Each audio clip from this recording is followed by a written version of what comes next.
Assalamu alaikum and welcome to Beertayda. My name is Suad and I live in Minnesota and garden in Zone 4. Today's video, as you can see, it's all about beans. This is my first time growing beans and you can grow them as well. Thanks for watching, and if you're new to my channel, don't forget to subscribe and give me a like. Until next time. Assalamu alaikum. Magacaygu waa Suad, waxaan deganahay gobolka Minnesota. Waxaan ahay gabar oo gurigeeda ku beerato. Maanta waxaan rabaa inaan tuso sida digirta guriga ay ugu baxday. Digirtaaneeta waxaan ku bilaabay January February in Minnesota. Winter aan leenahay soo banaanka wax ma lagu abuuri karo.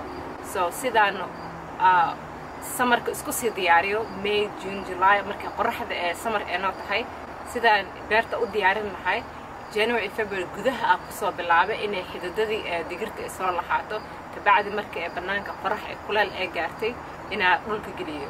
So videogaaneta kor ka fiirsan kartiin hadeertaan sidaan u bilaabay waxaan isticmaalay digir oo dukaanka laga soo gaday oo aan isticmaalay shukumaan yar oo tissue paper la dhaho and then shukumaankii aan qoyay waxaan digirtii saaray oo ku daboolay and then waxaan geliyay ziplock bacdi kastoo yar afka ugu furan laakiin si fiican u xiray meel iska dhigay isbuuc gudaheeda waxa ku arkay digirtii oo xidid soo lahaatay marka arkay in xidid soo lahaatay waxaan qaaday digirtii carrayar aan geliyay oo wali gudaha ku jirnaaya banaanka anaka barafeeno tahay waqtigaas digirtii caagar aan geliyay May markii la gaaray banaanka ma arkino markii barafkii u dhamaaday dhulka ay geliyay marka hadeertan digirtii aan soo bilaabay hal digir intaan soo kaligeed soo saartay so insha Allah waxaan tusi doonaa sida hadeertan digirtii u furfuro digirta ma arkino sida u furfurso saarnaa I don't know dio apartment aan leedahay mis dhul weyn aan leedahay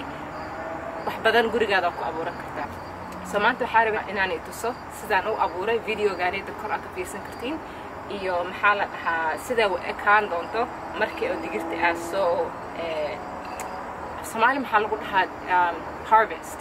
If you know what the word harvest is, let me know in the comments below please, because I need to improve on my vocabulary